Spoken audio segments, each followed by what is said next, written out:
The text message arrived on my phone at exactly 8 in the morning, carrying the weight of a quiet invasion. This place is ours now. I stared at the bright screen, noting the photograph my daughter-in-law Sarah had proudly attached to the message. It displayed her expensive, oversized leather bags tossed carelessly across the living room sofa of the downtown apartment I had been renting for the past 3 years. The picture captured the large, sunlit windows and the beautiful hardwood floors that she had always coveted. I didn't drop my phone in shock. I didn't gasp or start dialing numbers in a panic. I simply took a slow, deliberate sip of my black coffee and let the morning sun warm my face. My name is Hazel. I am 64 years old, a widow for over a decade, and I firmly believe that peace is not something you wish for. It is something you actively orchestrate. My son David and his wife Sarah had spent the last 5 years treating my life, my space, and my finances as their personal backup plan. David was a master at avoiding responsibility, quietly letting Sarah dictate every aspect of their lives and mine, if I allowed it. She was the kind of woman who measured a person's worth by what they could comfortably provide for her. When she decided their starter home was getting too cramped for her taste, she began making loud, passive-aggressive comments about my spacious 2-bedroom rental.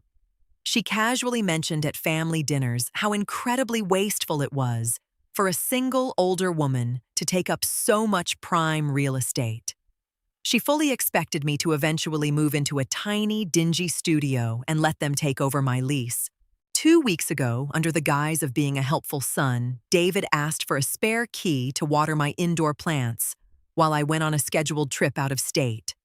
I handed the brass key over without a single fuss.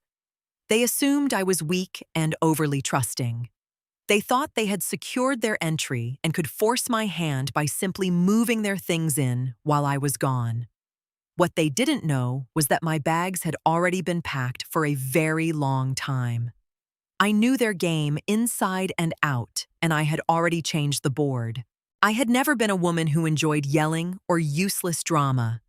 When my husband passed away 10 years ago, I learned very quickly that screaming into the void doesn't fix a broken water pipe, and arguing with a fundamentally selfish person doesn't change their nature. So instead of confronting Sarah about her blatant hints and boundary-crossing behavior, I took decisive action. 2 months prior to handing over that spare key, I started quietly browsing real estate listings. I eventually found a charming single-story cottage 40 minutes outside the busy city, surrounded by old, sprawling oak trees. It was quiet, incredibly private, and most importantly, it was completely mine. I bought the house in cash, utilizing the savings I had strictly protected from David's constant requests for small loans that he never repaid. Once the closing papers were officially signed, I immediately contacted my landlord, Mr. Henderson. I gave him my formal notice and paid the standard fee to terminate my lease early. He was a highly efficient man and managed to find a new tenant within a matter of days. Moving my belongings out from under David and Sarah's noses was surprisingly easy. I meticulously packed my valuables into small boxes, taking them out to my car a little bit at a time over several weeks. I hired a local mover for the heavy items on a Tuesday afternoon while my son and his wife were both busy at work. I purposely left behind the bulky, outdated sofa, a cheap dining set, and some faded curtains. It made the apartment look lived-in enough to fool anyone doing a quick, superficial walkthrough. On Friday morning, I handed my primary keys back to Mr. Henderson, wished him a good year, and drove straight to my new cottage. When I told David I was taking a week-long spa retreat to relax, he barely looked up from his phone screen. They truly thought I was leaving them a fully paid, furnished downtown apartment for the taking. They planned to establish their residency while I was gone, figuring I would just accept the new reality to keep the family peace. I poured myself another cup of coffee, enjoying the absolute silence of my new kitchen. The trap was set. but I hadn't built it. They had. The photograph glowing on my phone screen was a modern masterpiece of pure entitlement. Sarah had managed to capture not just her designer bags on my old sofa, but also several large, heavy, cardboard boxes securely stacked near the kitchen island. They hadn't just stopped by to drop off a few items.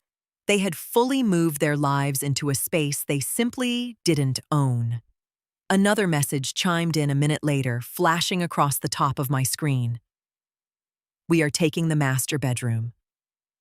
You can use the small guest room when you get back, or we can help you find a smaller place. It makes more sense this way, for everyone. I read the bold words twice, marveling at the sheer audacity. There was no question, no polite discussion, not even a fake, sugar-coated apology. She felt entirely justified in taking my home. A younger version of me might have felt a rush of severe panic. I might have called David immediately crying, asking why he was letting his wife treat his own mother this way. I might have rushed back to the city, exhausted and entirely defensive, ready to furiously negotiate my own living arrangements. But that Hazel was gone, replaced by a woman who valued her sanity. I gently set my phone down on the cool granite counter of my new home. I didn't type out a furious reply or demand an explanation. I didn't block their phone numbers either. I simply muted the conversation thread entirely. Let them unpack. Let them carefully arrange their expensive clothes in the master closet I had already scrubbed and emptied. Let them argue over where to properly mount their massive television. I walked out to my spacious backyard, knelt in the soft, rich soil, and quietly began planting a row of blue hydrangeas I had bought the day before. The afternoon sun was shining brilliantly, the air smelled like damp earth and pine, and my heart rate didn't elevate a single solitary beat. I knew exactly what was going to happen next. Tomorrow morning, the new tenant was scheduled to arrive. I didn't need to lift a finger or raise my voice. I just needed to let the consequences of their arrogant actions catch up to them. By Sunday morning, the delusion was operating in full swing. I was sitting comfortably on my back porch, reading a thick novel when my phone vibrated against the wooden armrest. It was a new text message from David. Mom Sarah wants to set up her smart TV, but the Wi-Fi is completely down. What's the new password? Also, the electric bill is due next week. We really need you to cover it this month since we had to pay movers to get our stuff here. I stared at the bright message, a dry, genuine chuckle escaping my lips. He was 28 years old, gainfully employed full-time, and still completely expecting me to blindly fund his household. I picked up the phone, deciding a very small dose of reality was finally in order. The router belongs to the cable company. I returned it to them on Thursday. I typed quickly, hitting send. The response was almost instantaneous. Sarah must have been directly holding his phone, waiting for my capitulation. What are you talking about? How are we supposed to work from home tomorrow without internet? You need to call them and fix this right now. I didn't bother to reply. I set the phone aside, picked up my book again, and found my place on the page. I had already officially transferred all the utilities out of my name on Friday afternoon. The electricity was likely just running on a temporary automated grace period for the new tenant to switch it over to their account. The downtown apartment was completely detached from my financial identity. I felt a profound, heavy sense of relief washing over my shoulders. For years, I had allowed them to aggressively blur the lines of my finances, constantly guilt-tripping me into paying for their vacations, emergency car repairs, and expensive dinners. I had finally severed the cord for good. They were sitting in an apartment they falsely thought they had stolen, complaining loudly about the free internet they no longer possessed. They were so busy being intensely annoyed with me that they were completely unprepared for the sound of a heavy diesel engine rumbling down the quiet street outside their window. Brenda was absolutely not a woman who tolerated inconvenience. At 41 years old, she was a veteran charge nurse working the chaotic night shift in one of the city's busiest, most unforgiving emergency rooms. She ran her life on black coffee, pure, unadulterated willpower, and a deep, abiding appreciation for order. She had just signed a 12-month lease on a beautiful, spacious downtown apartment, and she was entirely ready to sleep in her own bed. She pulled up to the brick building in a rented rattling moving truck accompanied by her two burly younger brothers, John and Leon. They were built like solid brick walls and moved with silent, practiced efficiency. Brenda had the brass keys Mr. Henderson had handed her the day before, firmly tucked in her heavy jacket pocket. She marched up the stairs to the second floor, eager to start unloading her life. When she reached the apartment door, she paused. It was slightly ajar. Someone had carelessly wedged a small piece of folded cardboard in the doorframe to keep it from locking, likely to avoid carrying a key while bringing things up from a parked car. Brenda frowned deeply, her sharp nurse's intuition immediately sensing something was entirely wrong. She pushed the wooden door open, stepping firmly into her new home. Standing right in the middle of the living room, completely surrounded by half-empty cardboard boxes, was Sarah. Sarah was holding a stack of pristine white dinner plates, looking thoroughly annoyed by the sudden interruption. She aggressively glanced up, expecting to see David, finally returning from the corner store with coffee. Instead, she found herself face to face with a woman in worn denim jeans and heavy work boots, radiating total exhaustion and immense authority. Brenda didn't take a step back. She didn't offer a polite apology. She took a long, hard, calculating look at the designer bags on the sofa, the foreign boxes, and the strange woman standing in her kitchen. She dropped her heavy canvas duffel bag onto the hardwood floor with a loud, deliberate thud. The sudden sound echoed sharply through the room, making Sarah jump and nearly drop the stack of plates. "Why are you in my home?" Brenda asked. Her voice wasn't unnecessarily loud, but it possessed the kind of flat, absolute authority that immediately stopped bleeding patients in their tracks. Sarah blinked rapidly, quickly recovering her arrogant posture. "Excuse me. You clearly have the wrong apartment. This is my mother-in-law's place. We live here now. You need to leave right now before I get upset." Brenda didn't blink. She calmly reached into her jacket pocket, pulling out a folded piece of official paper and a brass keyring. "I signed the lease on Thursday. I paid the first, last, and security deposit. This is Unit 4B. She turned her head slightly toward the open hallway. "John, Leon, bring the heavy oak dresser up first. Put it right here where these boxes are currently sitting." John and Leon walked into the room, effortlessly carrying a massive, solid wood dresser between them. They didn't even bother to look at Sarah. They just moved steadily toward the living room wall. Sarah started shrieking, her voice pitching up into a shrill, uncontrolled panic. "Stop. You absolutely can't do this. You are trespassing. Put that down right now." Brenda finally looked directly at Sarah, her expression entirely unimpressed and utterly tired. "Listen to me very carefully," Brenda stated, taking one deliberate step closer. "I work 12-hour shifts, keeping actual people alive. I am going to bed in exactly 3 hours. If your boxes and your bags are not completely out of my hallway in exactly 10 minutes, they are going straight into the dumpster out back. I have rights," Sarah yelled loudly, her face turning a blotchy shade of red.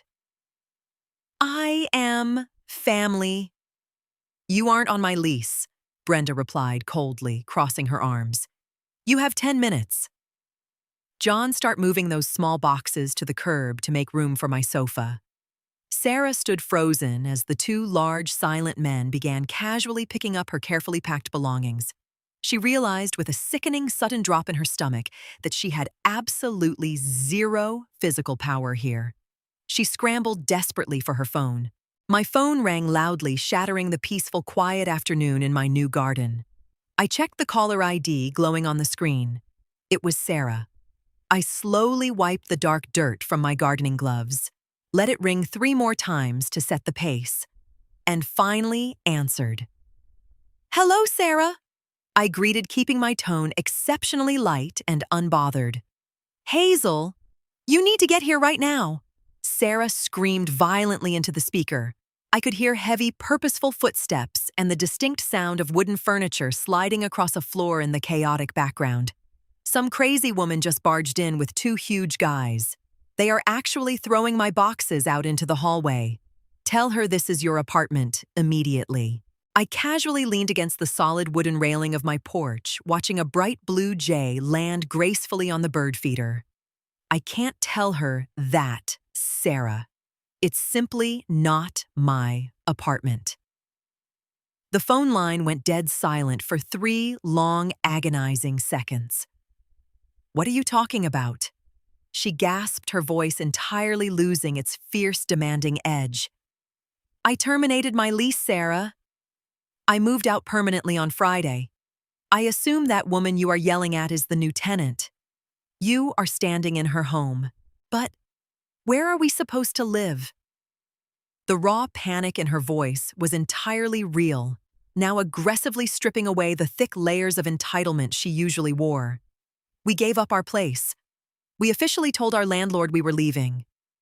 "You can't just abandon us like this." "I didn't abandon you," I replied, my voice perfectly steady and completely devoid of any guilt. "You actively decided to move into a home that didn't belong to you without asking the owner. That sounds like a logistical problem you proudly created for yourself." "You set us up," she hissed loudly, the familiar anger rapidly returning to cover her fear. "No, Sarah," I corrected her gently.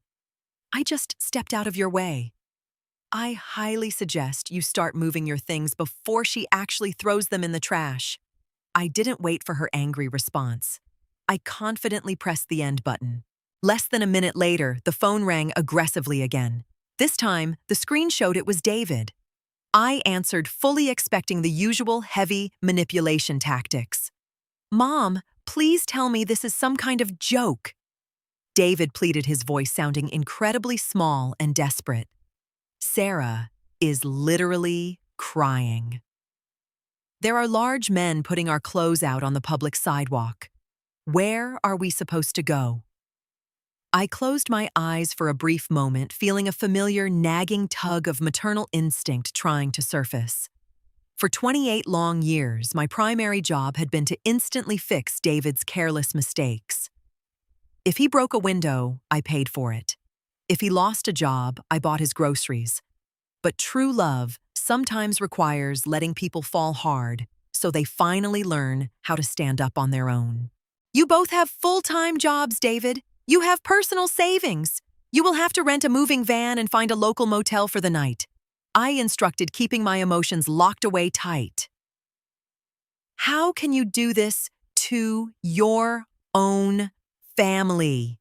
he demanded loudly, desperately trying to shift the heavy blame squarely onto my shoulders. "You knew we were moving in. You gave us the spare key. I gave you a key to water my plants," I corrected him sharply, my voice hardening. "You deliberately chose to exploit my trust. Family doesn't attempt to steal a home while someone is out of town. You wanted to take over my space and force me to pay for it. Now you are dealing with the physical consequences. Mom, we can't afford an expensive motel and long-term storage. Let us come stay with you." I looked back at my quiet, peaceful house, noting the clean floors and empty guest room. There was absolutely no room for their chaos here. No, David. You are a married man. Figure it out yourself. I hung up the phone decisively. I didn't block his number, but I turned the device off entirely for the rest of the day. In the city, Brenda's brothers were already silently hauling the last of Sarah's heavy boxes down the stairs. Down on the busy city sidewalk, the harsh reality of the situation rapidly crashed down on David and Sarah. They had no valid lease, no legal rights, and zero physical control over the apartment. Brenda hadn't bothered to call the authorities, nor had she engaged in a useless screaming match. She simply reclaimed her physical space inch by inch, forcing them out entirely through sheer momentum and presence. Sarah stood awkwardly on the concrete, intensely guarding a pile of expensive kitchenware and designer shoes, fuming. She glared furiously up at the second-floor window, watching Brenda calmly hang a heavy curtain. "Do something," Sarah snapped viciously at David, her voice cracking under the pressure. "Call a lawyer right now. She can't just evict us onto the street." David looked at his wife, utterly exhausted. "Evict us from where, Sarah? We don't actually live there. Mom doesn't live there anymore. We basically broke into a stranger's apartment. We are incredibly lucky she just put our stuff outside instead of pressing criminal charges." For the first time in their entire marriage, David didn't immediately agree with her demands. He pulled out his phone and started frantically searching for a cheap motel and a 24-hour storage unit. Sarah continued to complain bitterly, aggressively, blaming the housing market, blaming the landlord, and mostly blaming me. But her sharp words held absolutely no power anymore. She couldn't manipulate the situation with heavy guilt because there was no one left around to guilt trip. They spent the next 3 grueling hours frantically loading their belongings into a rented van, sweating through their expensive clothes. Nobody came to miraculously rescue them. I didn't swoop in with my credit card to quickly pay for a luxury hotel stay. They had to use their own money to secure a damp, cramped motel room on the extreme edge of the city. The free ride they had taken for granted was permanently out of service. Meanwhile, I made myself a simple, quiet dinner of roasted vegetables, enjoying the complete lack of tension in my shoulders. A full week passed without a single word from either of them. Then, on a quiet Tuesday afternoon, a familiar car pulled slowly into the gravel driveway of my new cottage. I watched calmly from the kitchen window as David stepped out. He looked incredibly tired, his shoulders slumped heavily forward. He walked slowly up to the front door and knocked twice. I opened it, stepping out onto the wooden porch and firmly pulling the door shut behind me. I didn't invite him inside. "Nice place," he muttered quietly, looking around the lush property. "It's very peaceful," I replied, comfortably crossing my arms. He sighed deeply, rubbing the back of his neck. "Sarah is staying over at her sister's place for a bit. I'm still stuck at the motel.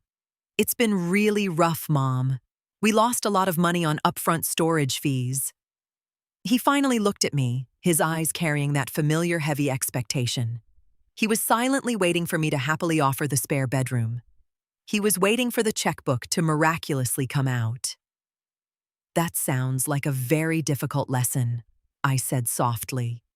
"But it's one you desperately needed to learn." David blinked, genuinely surprised by my lack of action. "You're really not going to help us out after everything. I helped you both for years, David, and it only taught you to view me as a financial resource instead of a mother. That dynamic stops right now." I held his gaze steadily, completely refusing to back down. "You can visit me here for coffee. We can have dinner together on Sundays.